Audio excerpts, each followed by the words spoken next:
After almost a year of aimless swimming, Springer, the popular killer whale, is putting down some roots. A photographer spotted the orca back home in her native waters of British Columbia and took a few pictures.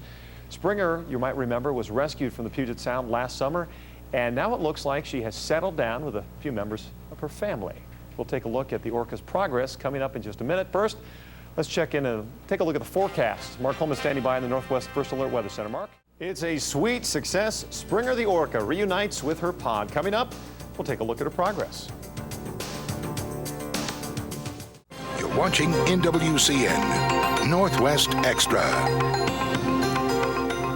It's being called an unprecedented success by whale researchers around the world. Springer, the orphaned orca rescued from the Puget Sound last summer, is with her family and back home in her native waters. As King 5's Eric Wilkinson reports, Springer's success story could have an impact on other wayward whales. Fat and apparently happy, Springer surfaces on the northern tip of Vancouver Island. Wahoo, this is great. Great news. These pictures taken of her yesterday delighting those who worked to rescue the orphaned orca from the perilous waters of the Puget Sound off Elliott Bay. This was a grand experiment. This has never happened before, where you take a wild killer whale and translocate it 300 miles in this case and put it back in its family, and it worked. Springer first caught everyone's attention late last winter when she popped up in the busy shipping lanes of Puget Sound near Vashon Island. She was sick, skinny, and separated from her mother, who had recently died. After months of debate, the American and Canadian governments agreed to capture Springer and bring her back to her native waters north of the border. Nobody knew whether the whale would find her family and flourish or flounder. Everything went according to a script that we didn't even write. It went beautifully.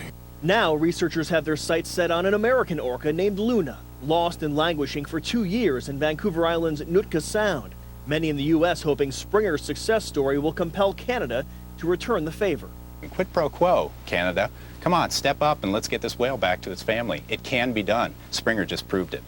Eric Wilkinson, King 5 News.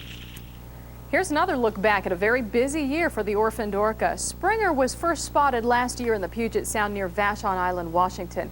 The orphaned orca was sick, alone, and in danger of being killed by passing barges or ferry boats. So almost exactly 1 year ago, a team of U.S. and Canadian researchers transported Springer back to her home waters in Canada, reuniting her with a pod of related orcas. Joining us now is Michael Harris. More Michael Harris. You just saw him in that story a minute ago. Thanks for coming in, though. It gives us a chance to talk a little bit more about it. Sure. How well is Springer really doing? Springer is great. I mean, her skin condition is a little bit better. She's put on weight. She looked a lot bigger. I'm surprised it was the same whale. Yeah, well, we don't know for sure, but yeah, she's put on some weight. She's ate some fish out there. She's quite a few. She's made a living out there. You know, when she was brought up to the waters, her native waters, put with a family. Is this the same family she's being seen with now, the same exact family? How's that whole hierarchy going? It's basically the same family. She went out 7 months ago. She came back with basically the same group of whales. And there was a story that that it was her aunt, I believe. We were talking about that earlier. Yeah. It was the aunt that took her kind of under the fin and kept watch of her. Is that? I don't think we've seen A51, but I'm not sure yet. But yeah, it's basically the same group of whales she went out with. Does she? I don't know how closely you track Springer, but.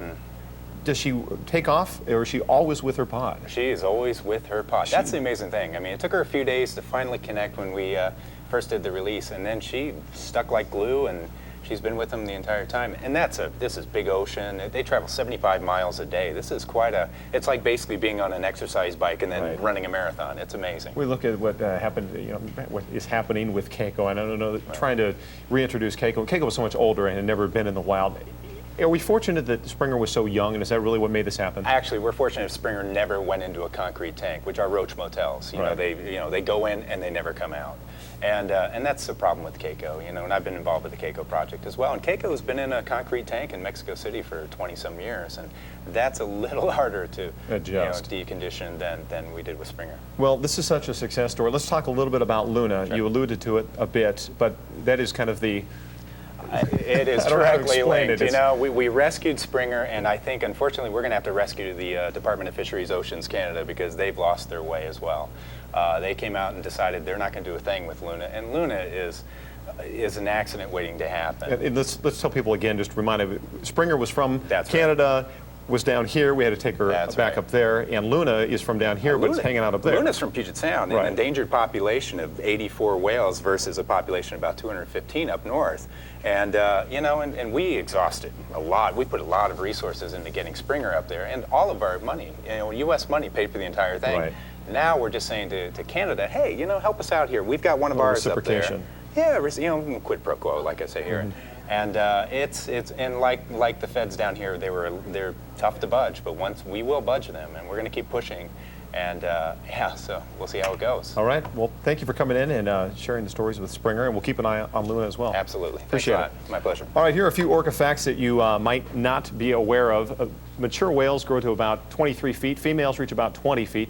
Orca whales are the ocean's fastest swimmers, capable of speeds of up to 30 miles per hour. Correct me if I'm wrong on any of this. Killer whales live about as long as humans, reproducing over a similar age span, and most females first give birth at age 14 and bear 4 to 6 calves over the next 25 years. They typically live into their 70s and 80s. Males also mature at age 14 and live to about 60.